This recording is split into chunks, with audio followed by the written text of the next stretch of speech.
साथियों नमस्कार, पुनः स्वागत है एक नए वीडियो में। साथियों, डीपीआई भोपाल की तरफ से काफ़ी महत्वपूर्ण पत्र अतिशेष शिक्षकों के संबंध में जारी किया गया है। यह पत्र 23 अगस्त 2024 को जारी कर दिया गया है, जो कि समस्त संभागीय संयुक्त संचालक लोक शिक्षण एवं समस्त जिला शिक्षा अधिकारी मध्य प्रदेश के लिए प्रसारित कर दिया गया है।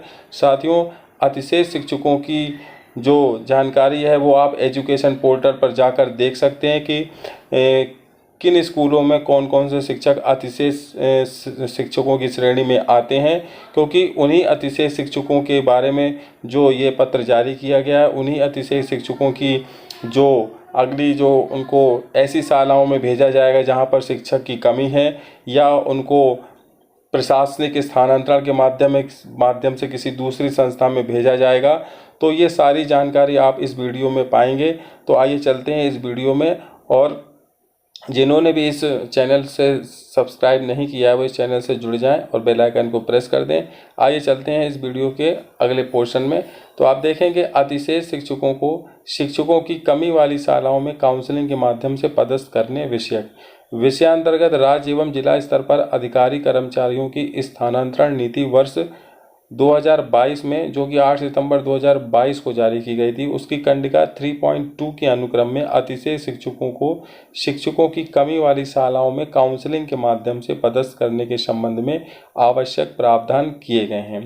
तो आइए हम आपको ले चलते हैं उसी कंडिका में 3.2, जहां पर आपको स्पष्ट किया जाएगा कि किस प्रकार से अतिशेष शिक्षकों को चिन्हित किया जाएगा। तो ये देखिए साथियों, 3.2 अतिशेष शिक्षकों का चिन्हांकन एवं स्थानांतरण। तो इसमें आप देखेंगे किस प्रकार से आपको अतिशेष शिक्षकों का जो चिन्हांकन है वो आप देखेंगे कि संस्था विशेष में कार्यरत अतिशेष शिक्षक एजुकेशन पोर्टल पर प्रदर्शित होंगे। आप अतिशेष शिक्षकों की जानकारी पोर्टल पर जाकर प्राप्त कर सकते हैं। अब आपके देखिए कि जो शिक्षक वर्तमान पदस्थापना वाली संस्था में सबसे ज़्यादा समय से कार्यरत है वे अतिशेष की श्रेणी में चिन्हित होंगे। तो इसमें काफ़ी स्पष्ट तरीके से लिख दिया गया है कि ऐसे वे सभी शिक्षक साथी जो वर्तमान पदस्थापना वाली संस्था में सबसे ज़्यादा समय से कार्यरत हैं वही अतिशेष श्रेणी में चिन्हित होंगे। अब आगे की जो बिंदु हैं वो इसमें आप कई प्रकार के इसमें बिंदु दिए हुए हैं, तो इसमें आप देख लेंगे 3.23 में आप देखेंगे कि अतिशेष शिक्षक भी अन्य शिक्षकों की भांति ऑनलाइन स्वैच्छिक स्थानांतरण प्रक्रिया में भाग लेंगे। अतिशेष शिक्षकों को कंडिका 3.1.2 अनुसार प्रत्येक श्रेणी में स्थानांतरण हेतु वरीयता प्राप्त होगी। ऐसे शिक्षक जिनकी सेवानिवृत्ति में 1 वर्ष से कम समय शेष है, 40% या उससे अधिक निशक्ता है अथवा गंभीर बीमारी से ग्रसित है को अतिशेष मानकर स्थानांतरित नहीं किया जाएगा। ऐसी स्थिति में कंडिका 3.2.2 अनुसार अगले क्रम में उपलब्ध वरिष्ठ शिक्षक का स्थानांतरण किया जाएगा। इसके पश्चात आपकी देखिए ऐसे अतिशेष शिक्षक जिनके द्वारा स्वैच्छिक स्थानांतरण प्रक्रिया में भाग नहीं लिया गया है अथवा उनका स्वैच्छिक स्थानांतरण आवेदन वरीयता क्रम में न आने से असफल हो गया है, उनका प्रशासनिक स्थानांतरण शिक्षक विहीन अथवा शिक्षकों की कमी वाली संस्थाओं में किया जाएगा। 3.2.6 में आप देखेंगे प्रतिबंध अवधि में भी आवश्यकता अनुसार समय समय पर अतिशेष शिक्षकों के प्रशासनिक आधार पर स्थानांतरण शिक्षकों की कमी वाली संस्थाओं में किए जा सकेंगे। 3.2.7 अध्यापक, शिक्षाकर्मी, संविदा शिक्षक, गुरुजी जैसी भी स्थिति हो, यदि उनकी नवीन संवर्ग में नियुक्ति नहीं हुई है, उनको अतिशेष घोषित कर अन्यत्र पदस्थ नहीं किया जाएगा, चूंकि ऐसे लोक सेवकों की नियुक्ति संस्था विशेष के लिए की गई है। तो इस प्रकार से ये जो कंडिकाएं थी 3 पॉइंट में उनको यहाँ पर चिन्हांकित किया गया था अतिशेष शिक्षकों के संबंध में। अब हम लोग चलते हैं पूर्व में जो पत्र अभी जारी किया गया है 23 अगस्त को, उसमें आप देखेंगे जो अतिशेष शिक्षक हैं इनकी काउंसलिंग जो की जाएगी उसके लिए 2 श्रेणियां भी तैयार की गई हैं। तो आप देखेंगे 2 श्रेणियों को कैसा, अतिशेष शिक्षकों को निम्नानुसार 2 श्रेणी में बांटा जाकर क्रमशः काउंसलिंग आमंत्रित किया जाएगा। श्रेणी आ में ऐसे शिक्षक जो उच्चतर माध्यमिक अथवा इंटरमीडिएटेड परीक्षा गणित, विज्ञान, कृषि विषय से उत्तीर्ण हैं एवं प्रयोगशाला शिक्षक विज्ञान के पद की पात्रता रखते हैं।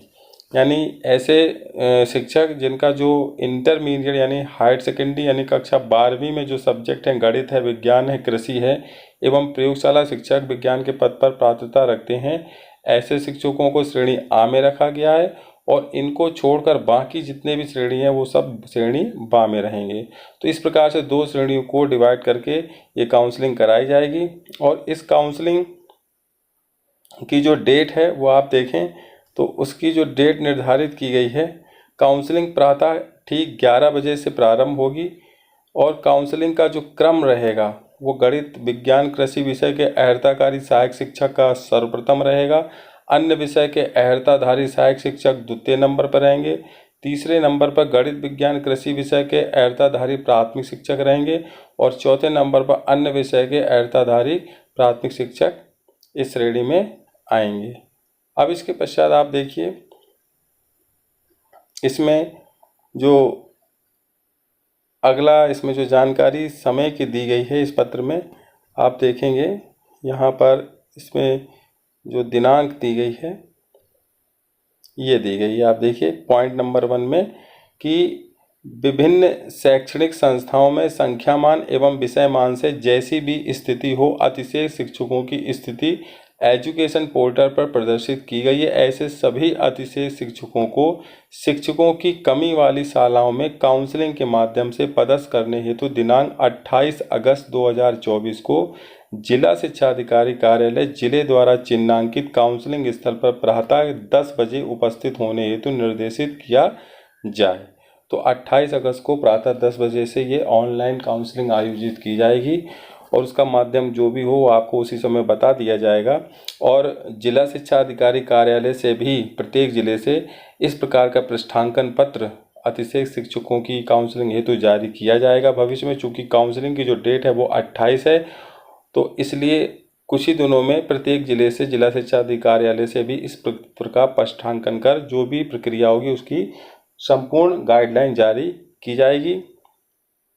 और इस पत्र में आप देखें और जो मुख्य बात है वो आप देखेंगे इसमें कि बिंदु क्रमांक 12 में आप देखें, जिले के ऐसे अतिशय शिक्षक जिनके द्वारा उक्त काउंसलिंग में भाग नहीं लिया जाएगा अथवा उपलब्ध रिक्त स्थानों में से किसी भी रिक्त स्थान का चयन नहीं किया जाएगा, तो ऐसे समस्त अतिशय शिक्षकों का शिक्षकों की कमी वाली शेष शालाओं में प्रशासकीय स्थानांतरण का प्रस्ताव दिनांक 30 अगस्त 2024 तक संचालनालय को हार्ड एवं सॉफ्ट कॉपी में संलग्न परिशिष्ट 2 के अनुसार प्रस्तुत किया जाएगा। यानी ऐसे शिक्षक जो ना कि काउंसलिंग में भाग लेंगे और ना ही रिक्त स्थानों का चयन करेंगे, तो उनका प्रशासनिक स्थानांतरण का प्रस्ताव संचालनालय को भेज दिया जाएगा। प्रपत्र 2 आप देख लें। प्रपत्र 2 में जो जानकारी भेजी जाएगी, प्रपत्र 2 के अनुसार जो जानकारी भेजी जाएगी वो आप देखें। प्रपत्र 2 को ये है परिशिष्ट 2।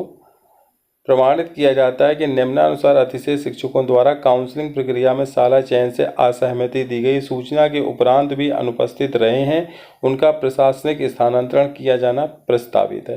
तो इस प्रकार से परिशिष्ट 2 में आपकी जानकारी चली जाएगी और कहीं ना कहीं आपका जो प्रशासनिक स्थानांतरण है वह शिक्षक विहीन या ऐसी जहाँ कमी है शिक्षकों की ऐसी शालाओं में आपका कर दिया जाएगा। और इसके पश्चात जो परिशिष्ट 1 है, इसमें अतिशय शिक्षकों द्वारा काउंसलिंग दिनांक 28 अगस्त में चयन की गई शालाओं संबंधी जो उसमें घोषणा की जाएगी, यानी आपकी जो सहमति दी जाएगी, उसका इस प्रकार से प्रारूप तैयार किया जाएगा। तो साथियों, ये था पूरा जो जानकारी के द्विवेदी संचालक लोक शिक्षण मध्य प्रदेश के हस्ताक्षर से प्रशासित की गई है और आयुक्त द्वारा अनुमोदित है। तो ये काफ़ी महत्वपूर्ण पत्र है जो कि अतिशय शिक्षकों के संबंध में DPI भोपाल की तरफ से जारी कर दिया गया है। तो ऐसे शिक्षक साथी जो अतिशय शिक्षकों की श्रेणी में आते हैं वो अलर्ट मोड पर रहें, क्योंकि अब 28 अगस्त तक उनके लिए कहीं ना कहीं जो काउंसलिंग की जो प्रक्रिया होगी उससे उनको जुड़े रहना है। लगातार नए अपडेट आते रहेंगे।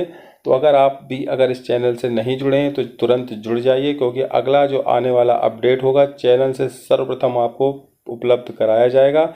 मिलेंगे फिर इसी प्रकार की और नई जानकारी, नई अपडेट के साथ। तब तक के लिए सभी साथियों को जय हिंद, जय भारत, वंदे मातरम।